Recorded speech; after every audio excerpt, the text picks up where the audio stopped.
What's going on, guys and girls? It is Missylation or Michael, and I am here with another video. And in today's video, I'm going to be talking about why I stopped playing Dead by Daylight and what I think it could be changed into to be fixed. That made no sense, but we're gonna keep moving. Before you dislike the video, please hear me out because I got this written out, and yeah, it's an important conversation for the community because something needs to change soon, or the game is probably gonna crash and die. So it all goes back to when I used to be a survivor. Okay, new to the game, sucky, but a survivor. As I started climbing up in ranks, you know, it was really fun, even though frustrating, because I was like, yo, these killers, they're so OP, they need to nerf them, blah blah blah. I was an entitled survivor. I started climbing up in ranks, I started getting better, then I started making killers quit the game. One bubble was like, yo, I'm not even chasing you, and then in the chat he was like, I'm done with this game, I quit the game, I'm done. I was like, well, what's this dude's problem? Just get better. That was until I started playing killer. Now, but before we even get into this thing, I would just like to say, essentially, it is not the survivor's fault for the game being like this. It's the creators of the game, it's the developers of the game. They designed it this way, and they're like they're not fixing it, even though there's been a lot of complaints from like killer mains in general. But I do give a bit of blame to the survivors for exploiting this, but then again, they couldn't exploit it if it wasn't there. Now, when I became a killer main, I was very tired of survivor because I was like, it's just kind of boring after a while, you know. It's doing the same thing, holding the M1 button on the generator and same thing over and over again, and you escape, and sometimes you get no edit and cheesed on. I'm like, I used to hate no edit. I was like, oh, no edit is so cheese, why they need no edit? It's stupid. When I became a killer main, it was a breeze for the first like 7, 8 ranks, like, yeah. But when I got up to like 12, 11 and 10, that's when I started facing some adversity, but I was really good. I'm still really good, but I was pushing through it. And then as I got higher, around about 10 and 9, that's when things started really flipping on me. And then when I hit purple ranks, that's when it got the worst. But you know, I was like, I'm starting to see why like killer mates be complaining about the game. At first I was like, I don't see why they're complaining. And then I started running to survivor friends. That's the main problem, but we're going to talk about overall why that's the main problem. And that's because the game is unbalanced. From generator speeds to toolboxes to the maps that have the safe pallets all over the place, down to the fact that survivors have one objective, 5 generators gone in an instant. I'm exaggerating, but that's what it feels like. The fact that literally you can spawn into a game, go into an area where you believe the survivor is, you don't see one there, tough luck. 2 generators are already popped before you leave the area. Or you see somebody, oh yeah, I'm gonna get my kill, vroom, vroom, vroom. 1 generator pops either while you're in the chase or as soon as you knock them down.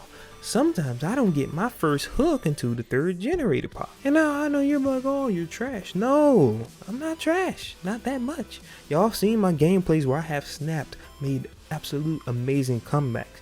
But this doesn't just happen sometimes. This happens all the time. And for anyone that believes this doesn't happen, this isn't a problem, or you're a killer main who is so delusional to the point where they think that it's not a problem because it doesn't happen to you, lucky you. It doesn't happen to you. But it sure happens to me and a lot of other people. So I don't know what to tell you about that. Just keep playing. Maybe you will run into them. Because right now, the main reason survival friends are so impactful is because of the things I just listed. Look, you already have an advantage in communicating. The game doesn't have voice chat and stuff for a reason. But like when you want to play with your friends, get on Discord and talk. When you talk, you have such an amazing advantage there. You can communicate. You can be like, yo, unhook me, heal me here, and then we're gonna like split ways and blah blah blah. Like, you have so many more advantages than a regular team with no mics who don't communicate like that. While you're on the mic, you could be like, yo, I'm in this area, come directly here and heal me, blah blah blah, doing all of this. So it's like, and I can't really complain about that because I like playing with friends. I like talking to friends. I don't like just jumping into a game and not being able to talk to communicate to anybody. But if you're gonna do that, and then on top of that, you're survive with friends, and you know, you got a whole bunch of toolboxes. Don't even try to say the toolboxes were fixed. All they did was speed them up and cut down on the capacity of them. So it's pretty much the same. These are the things that made the game, the survive with friends, so threatening to the game. And this is the main problem with the game. It is unbalanced. How in the world are 4 people without weapons? Well, a flashlight, a toolbox, and a med kit. How are they more dangerous than the killer themselves? This question I asked myself. Somebody was like, this is a survival game. You're supposed to survive. I asked somebody, I was like, yo, what is the point of playing killer when you're constantly losing pips because you don't even get one kill due to a survivor friends? Guess what they said? Fun. If you believe that is fun, you enjoy pain on a regular basis, and keep it up. Usually when I'm playing Dead by Daylight on stream, I end the stream very depressed and stressed out because every single game I run into with survival friends, 3 to 4 man, stress. I'm literally, okay, I'm doing everything I can. I'm playing perfectly, right? And nothing but pop, generators popping everywhere, getting just ran around while I'm playing perfectly. They make a mistake. They got 3 chances to improve for those mistakes. Probably more, because if you got decisive strike and all of this, you're pretty much like, unless you just a royal screw up and you can't play the game, you're good. You have so many things that the survivor has to give them an advantage. And even with OP perks like NOAD and Blood Warden, those don't really help. Thanatophobia, I used to think Thanatophobia was cool until everybody start healing every 5 seconds. It sounds like I'm bitching about just being bad, but I'm bitching about the game just being unbalanced to the point where I can't even jump on with as a killer for a casual game and have fun.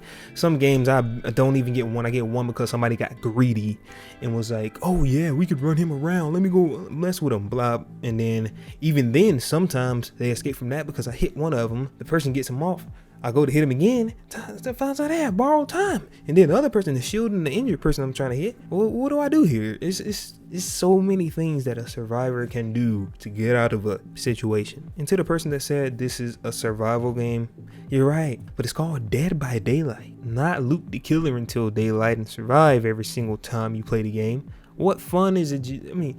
I mean, literally, you just hold M1 on a generator, and I think the fastest a generator can get done with all 2 boxes and all of that combined and all the perks that help you speed up gen speeds, that's like 8 seconds. Ridiculous. The thing I don't get about survivors is whenever somebody decides to run NOAD or Blood Warden or use a Mori, they complain, they call them bad. They're like, oh, nice Mori, bro, nice Mori, bro. And then they call you a camper when you hook somebody right there on the hook and you stay near the exit gate that is open. They call you a camper for not letting them out. This is the whole problem with the game, and it all spawns from Behavior Interactive not fixing this. So I have a few things that I think they can fix to make the game better. That would be to drastically slow generator speeds. When I say drastically, I mean like a lot, because right now it's fine having one person working on a generator, right? It doesn't go unless they have a toolbox. Look, it takes a while. You add 2 people on there, it speeds up. 4 people on there, instant. I believe that they need to make it to the point where the games are at least 15 minutes long. Some games be 5 minutes long. Either they're bad and I get lucky and I knock all of them down, or everybody genrushes while I'm taking after one really good looper and all the generators are done. You know, I'm not perfect at the game, but I know when I'm playing really well with my best killer and I still can't get a kill, or a permanent kill rather. They need to do something about the generator speeds or add more generator. Look, this is why I say add more objectives, because you get all 5 generators done in like 5 minutes. Go to the exit gate.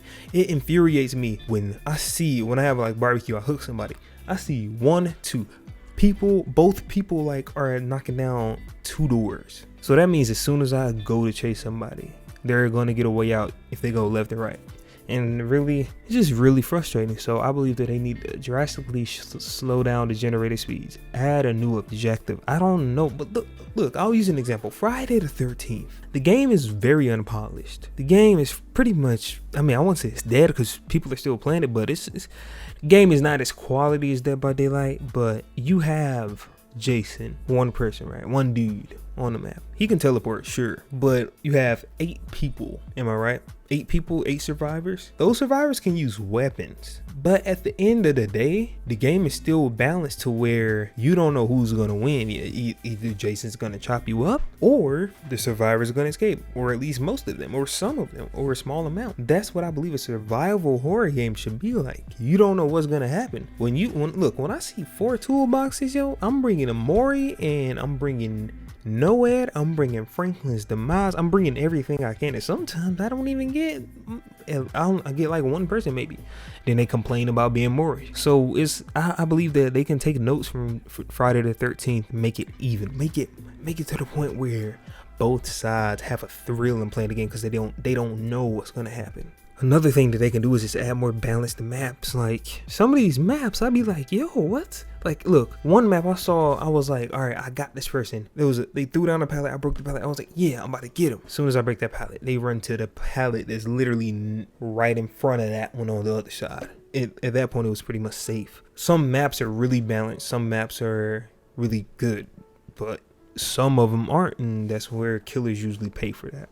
And last but not least, really what they can do to fix the game is just buff all the killers. If they don't want to slow down the generator speeds, if they don't want to add balance maps or add a new objective, just buff all the killers. They can counter generator rushing, or they can, use certain perks to give them a heavy advantage. Something that's gonna balance the game, because right now the survivors is to the point where the survivors are literally so entitled that they believe even if you get a 4K, you're a dickbag for killing them. Oh, why you kill me, bro? It's to that point, and I just don't see how they can even have fun playing it that way.